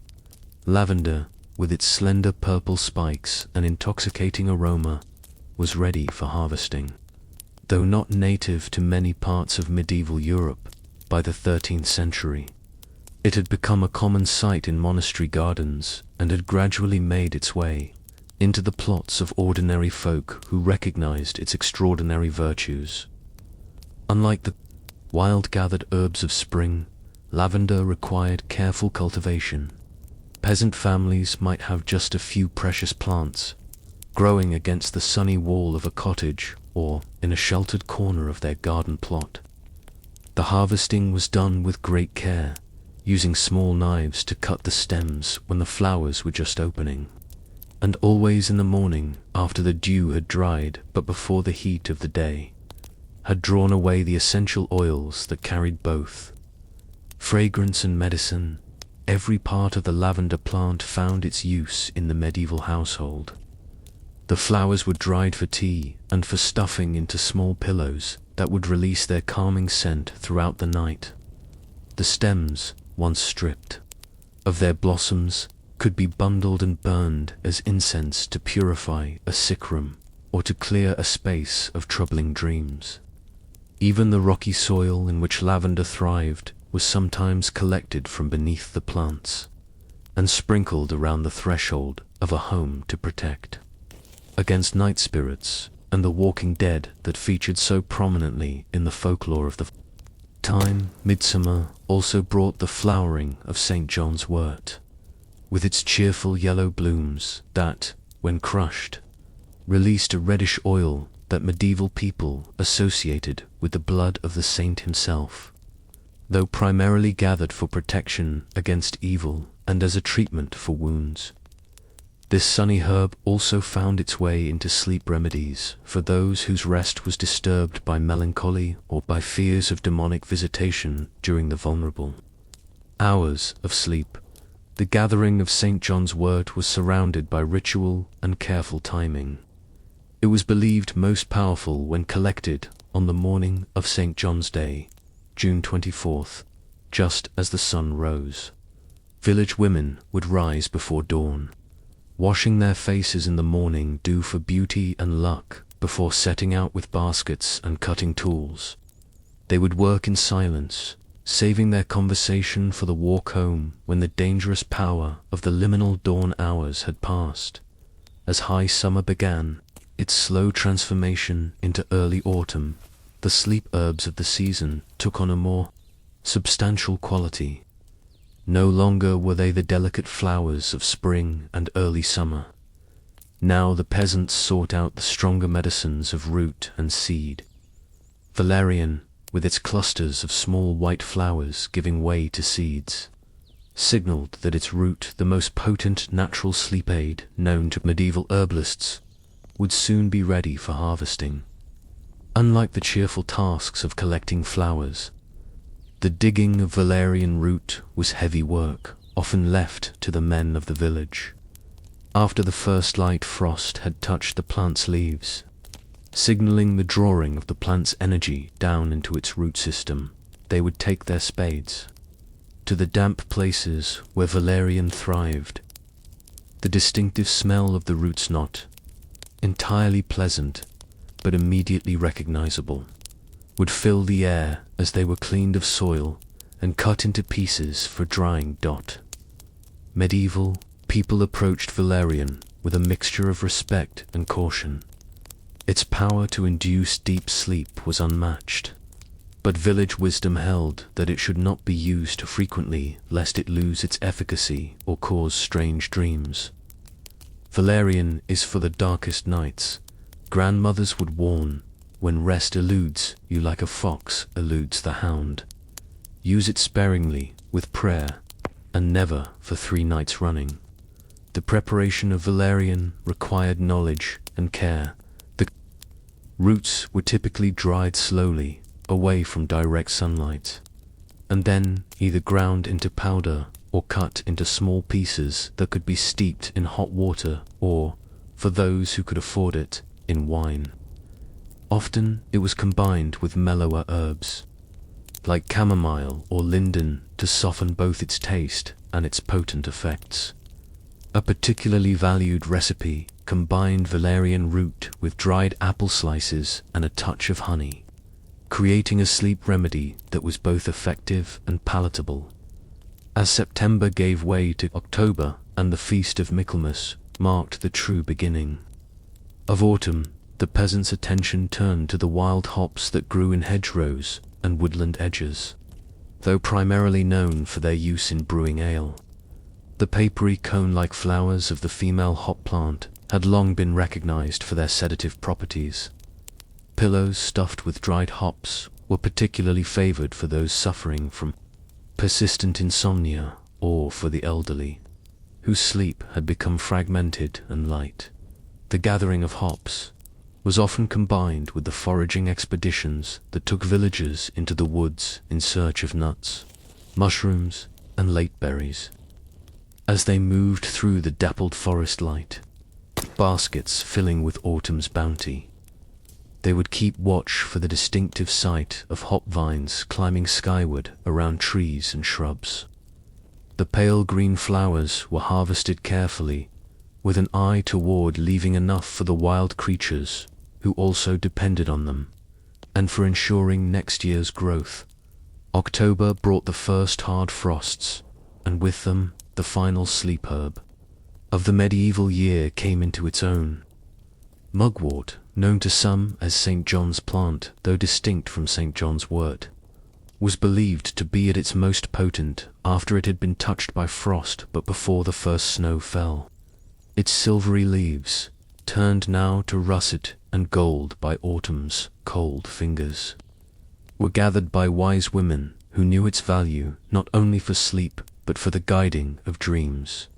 Unlike many sleep herbs that were valued for their ability to quiet the mind and lead one into dreamless rest, mugwort was sought out specifically for its reputation as a key to the realm of prophetic dreams. Placed beneath a pillow or made into a light tea before bedtime, it was said to open the sleeper to visions that might reveal hidden truths or offer glimpses of what was to come. Young women often gathered it in hope of dreaming of their future husbands, while village elders sought insights into the coming winter or next year's harvest. The medieval understanding of sleep was deeply intertwined with their cosmology and religious beliefs. Sleep was seen not merely as a physical necessity, but as a spiritual state during which the soul was particularly open to divine guidance. The herbs they gathered throughout the year were understood to work not only on the body but on the spirit as well, easing the transition between the waking world and the mysteries of sleep. As the wheel of the year turned toward winter, and the days grew short and dark, the gathering phase of the sleep herb cycle gave way to the season of preparation and use.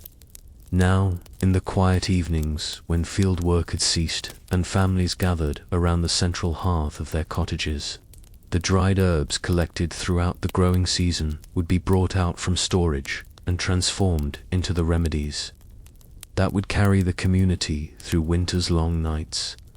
The preparation of sleep remedies was typically women's work, carried out with the same blend of practical knowledge and spiritual intention that characterized so much of medieval life.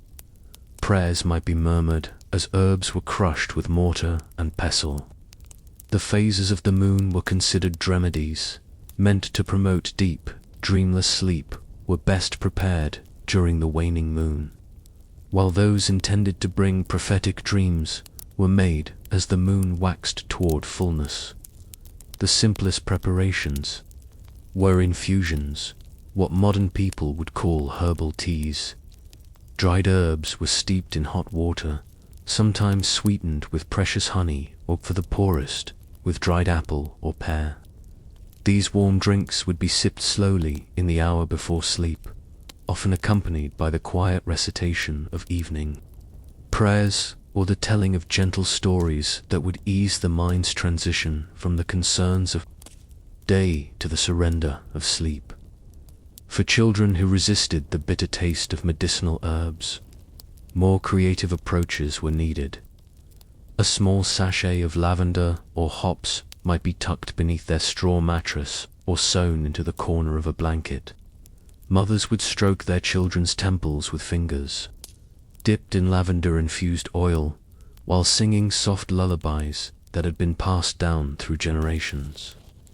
The comforting rituals were as important as the herbs themselves in creating the conditions for restful sleep.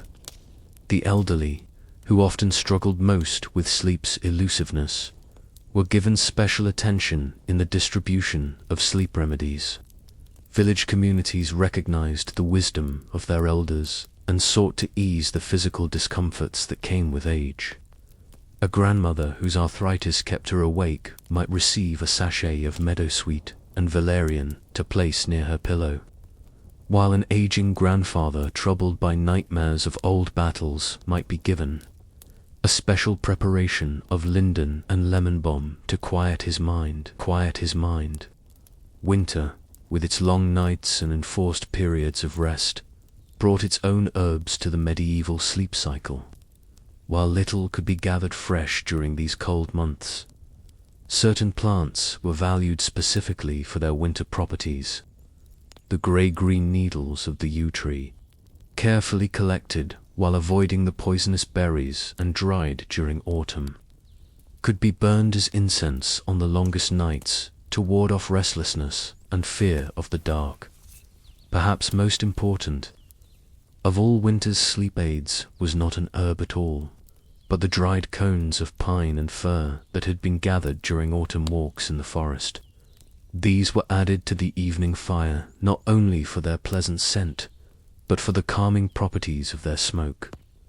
Medieval healers recognized what modern science would later confirm, that the aromatic compounds released by burning pine could help reduce anxiety and promote restful sleep.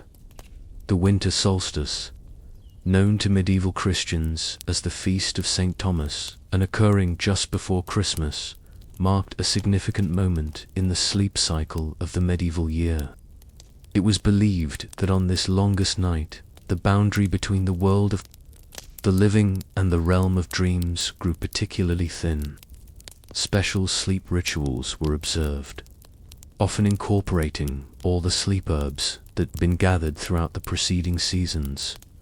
Homes would be purified with bundles of dried herbs, burned as smudges. Mugwort, rosemary, and thyme were favorites for this purpose. Small protective sachets containing bits of each sleep herb collected during the year might be sewn into nightcaps or placed beneath pillows.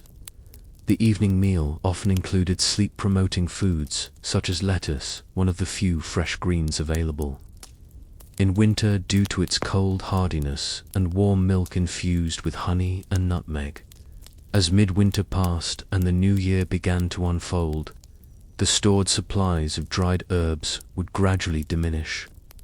By February, when the first snowdrops pushed through the frozen ground but fresh herbs were still months away, medieval peasants relied increasingly on their knowledge of which combinations could stretch their dwindling stores while maintaining efficacy. A pinch of this, a smaller portion of that. The proportions were adjusted with care and wisdom throughout the medieval year.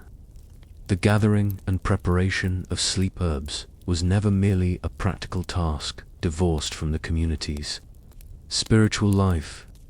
Each phase of the process was accompanied by appropriate observances, prayers to Saint Dorothea, patroness of gardeners, small offerings left for the spirits believed to protect certain plants, expressions of gratitude to God for the gifts of the earth that brought healing and rest. The church calendar, with its rhythm of feasts and fasts, also influenced the use of sleep herbs. During Advent and Lent, periods of spiritual reflection and preparation, stronger herbs like valerian might be avoided in favor of milder remedies that would allow for the lighter sleep conducive to spiritual dreams and visions. Conversely, after the exhausting celebrations of Christmas or Easter, more potent sleep aids would be distributed to help tired bodies recover. The medieval understanding of sleep was holistic, encompassing physical, mental, and spiritual dimensions. Sleep was not simply the absence of wakefulness, but an active state with its own purpose and meaning.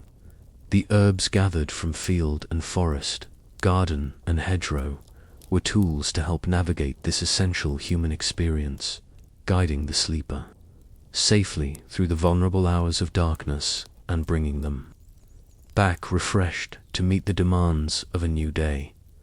As winter gradually loosened its grip and the first signs of spring began to appear, the cycle would begin anew. The stored herbs were nearly gone now, but in sheltered spots, the first shoots of new growth promised renewal. Soon the children would again be sent to search for chamomile, and women would watch for the budding of the linden trees. The ancient rhythm continued, connecting each generation to those that had come before through the shared wisdom of plants, and their power to grant the precious gift of sleep. These seasonal rhythms created not just practical knowledge, but a profound relationship between the medieval peasant and the natural world.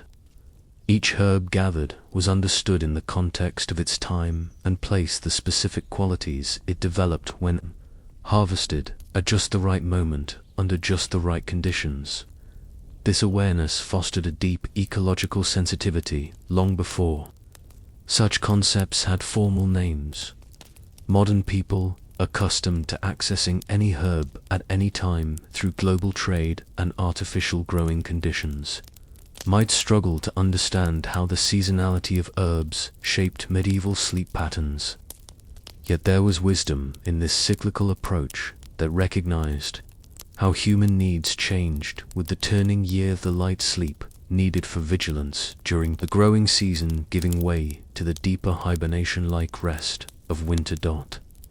Medieval herbalists and wise women understood that sleep herbs were not one-size-fits-all remedies, but needed to be matched carefully to individual constitutions and specific sleep concerns. A person with a hot temperament, what later medicine would call choleric, might be given cooling herbs like lemon balm, while someone of a damp constitution would receive drying herbs such as sage or rosemary to balance their humors and promote proper rest. Age, gender, and occupation were also considered when prescribing sleep remedies. A blacksmith whose work near the forge left him overheated might need different herbs than a shepherd who spent cold nights watching his flock. A nursing mother required gentle remedies that would not affect her milk, while a scholar troubled by racing thoughts needed herbs specifically targeted to quiet an active mind. The gathering and preparation of sleep. Herbs also served important social functions within medieval communities. Young girls learned from their mothers and grandmothers as they worked side by side, absorbing not just practical knowledge, but the values and worldview of their culture. The sharing of effective remedies created bonds between families and reinforced mutual care and support networks essential to survival in challenging times. Even the layout of the typical medieval village reflected the importance of sleep herbs in daily life. Most cottages had small garden plots where the most essential remedies were grown, while communal areas, like the village green, often featured larger specimens of important medicinal trees like linden. The surrounding landscape at commons where villagers had the right to gather plants, the edges of forests, the banks of streams was mentally mapped according to which sleep herbs could be found in each location. The knowledge of sleep herbs crossed social boundaries in medieval society. While peasants might rely primarily on locally gathered plants, their remedies sometimes found their way into noble households through the herb women, who served as intermediaries between village wisdom and castle needs. Conversely, exotic herbs, grown in monastery or manor gardens, occasionally made their way to the village as gifts or payment for services rendered. This exchange of herbal knowledge created a common cultural understanding of sleep that transcended the otherwise rigid hierarchies of medieval life. A noble woman might use silk bags rather than linen to hold her lavender, and she might steep it in wine instead of water. But the fundamental remedy was the same one used in the humblest cottage. Sleep, after all, came to all humans regardless of their station. As the medieval period progressed and towns grew larger, professional herbalists and apothecaries began to establish shops where sleep remedies could be purchased rather than personally gathered. These early specialists created more complex preparations: syrups, electuaries, compound waters that combined multiple herbs with imported spices like nutmeg and cinnamon, known for their sleep-promoting properties. Yet even as commerce expanded, most rural communities continued to rely primarily on the direct relationship with the plants that grew in their immediate environment. Through all the seasons of the medieval year, through the rhythms of gathering and preparation, use and renewal, the humble herbs of field and forest provided more than mere medicine. They offered a tangible connection to the turning wheel of the year, a way of marking time through intimate knowledge of when each plant reached its peak potency. They created bonds between generations, as knowledge was passed down through practical instruction and oral tradition. And they gave even the poorest peasant a measure of control over one of life's most essential functions, the ability to find rest at the end of a day of labor. In the herbs they gathered and the remedies they created, medieval peasants crafted not just solutions for sleeplessness, but a profound philosophy of well-being that recognized the interconnectedness of body and spirit, of human and nature, of individual and community. Their ancient wisdom, born of necessity and refined through generations of careful observation, offers insights that remain valuable even in our modern world of synthetic sleep aids and artificial light. As the harvest of herbs yields to the dreams they inspire, let us wander now along another path, where ancient knowledge flows like a river through time's changing landscape. Moonlight filters through weathered hands, as ancient knowledge whispers from grandmother to child.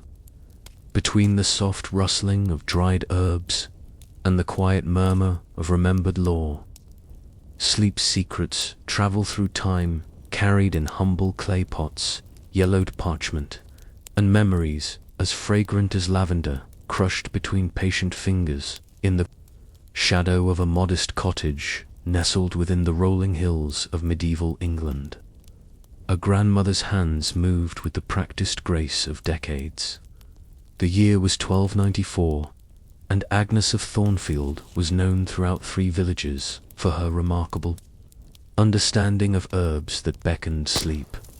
As twilight descended and the first stars appeared like distant candles in the velvet sky, she worked methodically in the warm glow of rushed lights, their gentle illumination barely disturbing the encroaching darkness that would soon envelop the countryside. Her granddaughter, Elspeth, a child of just 7 summers, watched intently as Agnes's wrinkled fingers separated the dried lavender stems from their buds. The sweet, comforting scent filled their small living space, mingling with the earthier aromas of chamomile and linden blossoms that hung in bundles from the low ceiling beams. Outside, an autumn wind whispered through the thatched roof, creating a soothing backdrop to their quiet evening ritual. The knowledge of sleep herbs is as old as the hills themselves. Agnes told the child, her voice as soft as the moth wings that occasionally fluttered against their single window. My mother taught me as her mother taught her, and as I now teach you. These are not simply plants, but ancient friends who have comforted countless generations before us. Elspeth nodded solemnly, her small hands mimicking her grandmother's movements as she attempted to separate the delicate buds without crushing them. The lavender had been harvested at Midsummer, when the purple heads were just beginning to open to the warmth of the sun. Agnes had taught her that this was when the flowers held their strongest virtues, when the morning dew had just evaporated from their surface and before the heat of midday had caused their precious oils to dissipate into the air. The passing of herbal knowledge was not limited to individual families like Agnes and Elspeth's. Throughout medieval villages, this wisdom traveled along invisible threads that connected communities across generations. The knowledge was shared through apprenticeships, marriages, and the quiet exchanges between wise women who recognized in each other a common understanding of nature's gentle remedies. 3 leagues away in the village of Willowbrook, Master Tobias, the apothecary, maintained a different but complementary tradition of herbal knowledge. His small shop stood at the intersection of the village's 2 main paths, its door marked by a carved wooden sign depicting a mortar and pestle. Inside, the sweet, musty aroma of hundreds of herbs, roots, and dried flowers created an atmosphere of scholarly mystery. Tobias had trained at the great monastery of St. Albans, where monks carefully copied ancient texts on medicinal herbs from Greek, Roman, and Arabic sources.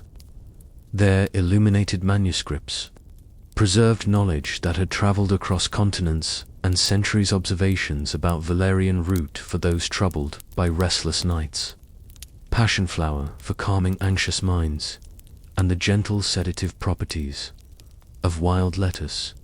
The monastery's herb garden had been designed according to principles that traced back to the 9th century plan of St. Gall, with distinct sections for culinary, medicinal, and sleep-inducing plants. Tobias spent 7 years there, patiently learning to identify, cultivate, and prepare herbs according to monastic tradition before returning to serve his home village. Unlike Agnes, whose knowledge came through oral tradition and practical experience, Tobias relied on written records and precise measurements. He kept a leather-bound journal where he noted the effects of different preparations, occasionally making small adjustments to ancient formulas based on his observations of what worked best for the villagers who sought his help. On this particular autumn evening, as Agnes and Elspeth worked with their lavender, Tobias was carefully measuring dried hops flowers into small linen pouches. These would be delivered to the manor house, where Lord Geoffrey's wife suffered from persistent sleeplessness since the birth of their 4th child. The bitter, aromatic herbs would be placed beneath her pillow, releasing their properties throughout the night. Between these 2 knowledge keepers, Agnes with her intuitive, experience-based wisdom, and Tobias, with his scholarly approach, streams of information that sometimes converged and sometimes ran parallel. What united them was a profound understanding that sleep was essential to health and that nature had provided gentle remedies for those who knew where to look and how to listen. The medieval understanding of sleep differed significantly from our modern conceptions. Sleep was viewed not merely as rest, but as a transitional state where the body and soul underwent renewal. Dreams were considered potential messages from divine or mystical sources, and proper sleep was deemed essential for maintaining the balance of the 4 humours that constituted health: blood, phlegm, yellow bile, and black bile. This framework influenced how herbal sleep remedies were prepared and administered. Herbs were not simply valued for their chemical properties, but were understood within a complex system that considered their elemental qualities of hot, cold, wet, and dry. Chamomile was considered warming and drying, making it suitable for those with excess moisture and coldness. Lettuce, conversely, was cooling and moistening, appropriate for individuals with overly hot and dry constitutions. Such knowledge had survived the fall of the Roman Empire through the dedicated work of monastic communities, who maintained herb gardens and scriptoria, where ancient medical texts were copied and preserved. The famous medical school at Salerno in Italy had synthesized Greek, Roman, Arabic, and native Italian traditions into comprehensive guides that gradually spread throughout Europe. One such text, known as the Circa Instants, compiled in the 12th century, contained detailed information about sleep-inducing plants and their preparations. Copies of this valuable manuscript made their way to monasteries and universities across Europe, where they were studied, annotated, and used to train physicians and apothecaries like Tobias. But for every formally educated practitioner like Tobias, there were dozens of informal knowledge keepers like Agnes, who maintained parallel traditions rooted in practical experience and folklore. These two streams of knowledge, one scholarly and primarily male, the other experiential and often female, sometimes viewed each other with suspicion. But more frequently they existed in a quiet symbiosis, each filling gaps in the other's understanding. In the village of Thornfield, this symbiosis was evident in the relationship between Agnes and Brother Martin, the herbalist from the small priory just beyond the village boundaries. When Agnes encountered a particularly difficult case of sleeplessness that resisted her usual remedies, she would sometimes consult with Brother Martin, who had access to the priory's small but precious collection of medical texts. Similarly, when Brother Martin needed to prepare medicines for the villagers under his care, he often sought Agnes's practical advice about the best local sources for various herbs and the optimal times for harvesting them. Their quiet exchanges, often occurring at the village boundary after Sunday Mass, represented the meeting of oral and written traditions, of practical wisdom and scholarly knowledge. As Elspeth continued her work with the lavender, Agnes reached for a small pottery jar on a nearby shelf. "This," she said to her granddaughter, "contains honey from the white clover fields beyond the North Meadow. When mixed with lavender, it creates a syrup that soothes even the most troubled minds." The child watched as her grandmother measured honey into a small copper pot, added a precise amount of lavender buds, and set it near but not directly over the hearth's glowing embers. "The heat must be gentle," Agnes explained, "like the morning sun rather than the midday blaze. Sleep herbs give their virtue most freely when coaxed, not forced." This principle, the gentleness yielded the best results, governed not just the preparation of the herbs, but also their application. Agnes taught Elspeth that sleep remedies should be taken in quiet moments, preferably as the day's light was fading, and always with a calm mind. A prayer or blessing might be whispered over the preparation, not as mere superstition, but as a way of focusing intention and creating a moment of stillness before consumption. The transmission of this knowledge followed seasonal rhythms that connected people intimately with the natural world around them. Spring was for identifying and nurturing the first growth of perennial sleep herbs like valerian and hops. Summer brought the harvesting of flowers such as chamomile, linden, and lavender. Autumn was the time for gathering seeds and roots, including those of the humble wild lettuce that grew along field boundaries. Winter was reserved for the preparation of stored herbs and the sharing of knowledge. During the long evening hours spent by the fire, this cycle connected the medieval herbalist not just to the plants themselves, but to the broader patterns of the natural world, the phases of the moon, the migration of birds, the behavior of insects. Agnes knew that chamomile harvested when the moon was full retained more of its calming properties, while valerian root was best dug in the early morning after a light frost had touched the ground but before the sun had fully risen. Such details might seem like superstition to modern minds, but they represented a sophisticated ecological awareness that recognized the complex relationships between plants and their environments. The timing of harvest could indeed affect the concentration of active compounds in many herbs, as could the specific microclimates where they grew. As the evening deepened, Agnes and Elspeth finished their work with the lavender, and moved on to preparing small sachets of dried hops and chamomile. These would be distributed among family members and neighbors who suffered from winter melancholy, a condition that often manifested as troubled sleep during the darkest months of the year.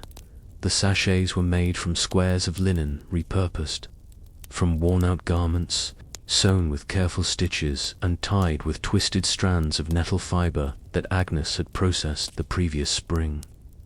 Nothing was wasted in their small household, and even the smallest scraps of fabric or plant material found their purpose while they worked. Agnes sang softly, an old melody whose words had been partially forgotten and replaced over generations.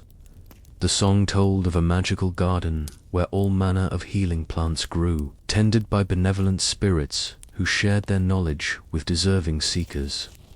Elspeth joined in the chorus, her high, clear voice blending with her grandmother's weathered tones in a harmony that had likely existed in some form since pre-Christian times. Throughout medieval Europe, such songs served as mnemonic devices, helping to preserve complex herbal knowledge in cultures where literacy was uncommon. Rhythmic patterns and melodies made information easier to remember and transmit accurately, and the addition of mythic or spiritual elements helped to convey the reverence with which these plants and their properties were regarded in the nearby town of Guildford. Another form of knowledge transmission was taking place.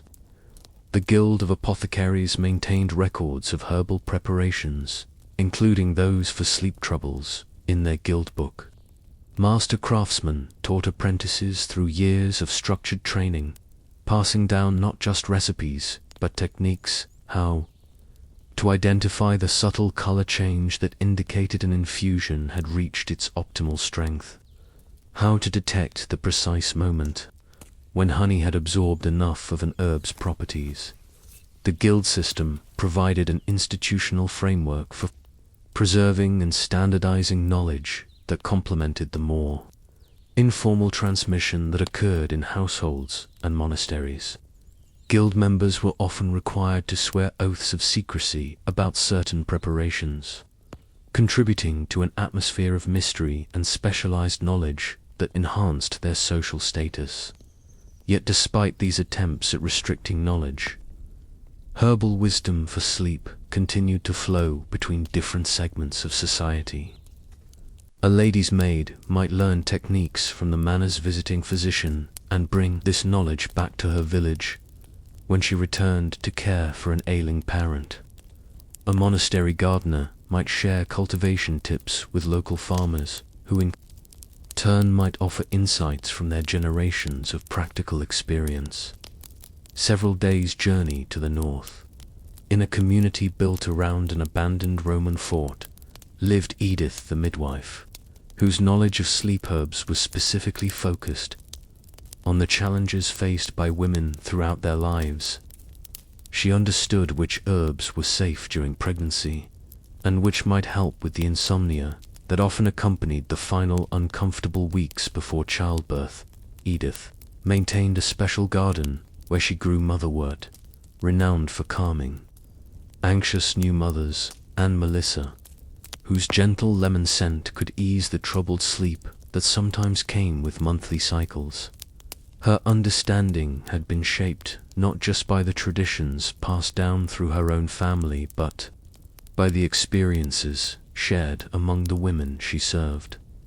When a woman faced sleep difficulties during life transitions, the onset of monthly cycles, childbearing years, or the phase when these cycles ended, Edith offered not just herbal remedies, but a community of understanding. Women gathered at her cottage on certain evenings to prepare sleeping herbs together, sharing their experiences and normalizing the sleep challenges that came with various life stages. This communal preparation of remedies served multiple purposes. It created opportunities for knowledge sharing, established social bonds that themselves helped alleviate anxiety and promote better sleep, and allowed for the more efficient processing of large quantities of herbs. What might take one woman hours to prepare could be accomplished quickly by a group working together, their hands moving in rhythm as they stripped leaves from stems or ground, dried flowers with mortar and pestles. The resulting preparations were divided among the participants, ensuring that each household had access to sleep remedies, regardless of whether they had the knowledge or resources to create them independently. This system of collective production and distribution helped to sustain herbal knowledge even during periods of hardship or social disruption. Back in Agnes's cottage, the evening's work was nearing completion. The lavender-honey mixture had reached the perfect consistency, thick enough to coat the back of a wooden spoon, but still liquid, enough to pour into the waiting pottery container. Agnes showed Elspeth how to test it by dipping in the tip of a clean feather and observing how the mixture dripped back into the pot. Always watch, feel, and listen to the herbs, she instructed her granddaughter. They will tell you when they are ready if you learn their language. This intimate relationship with the materials, this sensory engagement that transcended formal instruction, was perhaps the most difficult aspect of herbal knowledge to transmit. It required not just explanation, but demonstration, not just understanding, but embodied practice. This was why the apprenticeship model, whether formal as in the guilds, or informal as between grandmother and granddaughter, remained essential for preserving the fullness of herbal wisdom. As they carefully poured the completed syrup into its container, Agnes recited a blessing that had accompanied this process for as long as she could remember. Sleep's gentle hand, by herbs made sweet, bring rest to all whom you may meet. Elspeth repeated the words, stumbling slightly over the rhythm but capturing their essence. The transmission of herbal sleep knowledge was not without its challenges and disruptions. The Black Death that swept through Europe in the mid-14th century would create profound ruptures in knowledge lineages as communities lost their eldest and most experienced members. The religious conflicts of later centuries would sometimes cast suspicion on traditional herbal practices, especially those maintained primarily by women. Yet the knowledge persisted, adapting to new circumstances and absorbing new influences. When exotic herbs began to arrive from the Americas in the 16th century, they were evaluated within existing frameworks of understanding and gradually incorporated into European sleep traditions. Printed herbals made specialized knowledge more widely accessible, though they often failed to capture the sensory and intuitive dimensions that were best communicated through direct experience. At the same time, Agnes and Elspeth were preparing their remedies far to the south in the medical school at Montpellier. Physicians were engaging with translated texts of Islamic scholars, who had themselves preserved and expanded upon Greek and Roman herbal traditions. These academic physicians might have looked with some disdain upon the modest preparations being made in a country cottage. Yet the basic principles they studied, the importance of proper preparation, the recognition of individual temperaments, the value of gentle, supportive approaches to promoting sleep, were remarkably aligned with Agnes's practical wisdom. This convergence of knowledge from different sources and traditions speaks to a fundamental truth about herbs and sleep. Certain plants do indeed contain compounds that affect human neurochemistry in ways that promote restfulness. Modern science has confirmed what traditional herbalists long observed, that valerian contains compounds that interact with GABA receptors in the brain, that chamomile has mild sedative properties, that lavender's scent can lower heart rate and blood pressure. The persistence of these herbal sleep traditions across centuries and cultures was not mere superstition, but a reflection of genuine efficacy. observed and documented through countless nights of improved rest. The methods of understanding may have differed from our contemporary scientific approaches, but the fundamental observations were sound. As the evening came to a close, Agnes and Elspeth tidied their workspace, carefully storing leftover herbs in their appropriate containers and sweeping the scattered plant material into a small pile, to be added to the garden the next day. Nothing was wasted, each fragment returning eventually to the soil from which it came. Agnes took a small portion of their freshly made lavender, honey, and stirred it into 2 cups of warm milk. This simple nighttime beverage would help them both transition from the day's activities to restful sleep. As they sipped the sweetened milk, Agnes continued Elspeth's education with stories about the herbs they had worked with. Lavender has been known since the time of the Romans, she explained, who brought it to our shores many generations ago. They would add it to their bathing water. Indeed, its very name comes from their word for washing. But they also recognized its power to calm the mind and bring peaceful sleep. These stories served not just to transmit specific information about herbs, but to place that knowledge within a larger temporal context. By connecting their current practices to ancient traditions, Agnes helped Elspeth understand that they were part of something enduring, a continuous chain of knowledge extending backward through countless generations and forward into an unfolding future. This sense of participating in an ancient and ongoing tradition gave meaning to the detailed work of herb preparation. It wasn't merely about addressing immediate needs, but about serving as custodians of valuable knowledge, preserving it for those who would come after them. As darkness settled fully over the countryside, and the last of the rushlight burned low, Agnes and Elspeth prepared for sleep. Their beds were simple pallets, stuffed with clean straw and covered with woolen blankets. Beneath each of their pillows lay a small sachet of dried herbs, chamomile, hops, and a touch of dried rose petals, to promote peaceful dreams. The day had been long, but satisfying in its productivity. Tomorrow would bring new tasks, checking on the winter herbs growing in sheltered spots near the cottage, perhaps visiting a neighbor whose sleep had been disturbed by a persistent cough, continuing Elspeth's education in the recognition and use of valuable plants. But for now, surrounded by the subtle fragrance of sleep-inducing herbs and wrapped in the comfort of shared knowledge and purpose, grandmother and granddaughter drifted toward sleep.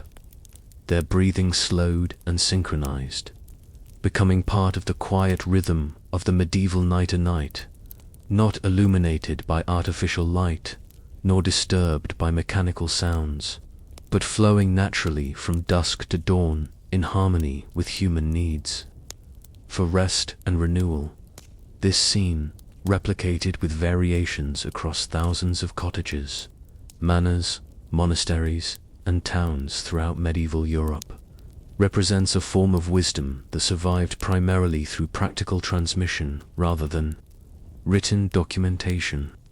While monks and physicians recorded aspects of herbal knowledge in their manuscripts, the fullness of this tradition, its sensory dimensions, its seasonal rhythms, its integration into daily life, passed from person to person through demonstration, observation, and guided practice. The medieval understanding of sleep herbs differs from our contemporary approach, not just in its theoretical framework, but in its intimate integration with spiritual beliefs, agricultural cycles, household economics, and community relationships. Sleep was not viewed as a purely physiological process to be optimized, but as a vulnerable state requiring protective practices that addressed body, mind, and spirit. Herbal preparations were often accompanied by prayers, blessings, or protective Charms not because medieval people failed to recognize the direct effects of the herbs themselves, but because they understood sleep as a holistic experience shaped by multiple factors. A person whose mind was troubled by spiritual concerns might remain awake despite the most effective herbal remedy. This integrated approach offers something valuable to consider. Even in our scientifically advanced age, while we now understand the molecular mechanisms by which certain herbs affect sleep architecture, we sometimes neglect the contextual elements that medieval herbalists recognized as essential. The importance of preparation rituals that mentally signal readiness for rest, the value of connecting with natural cycles, the role of community in supporting healthy sleep patterns. In the morning, Agnes would rise with the dawn, as she had done every day of her adult life.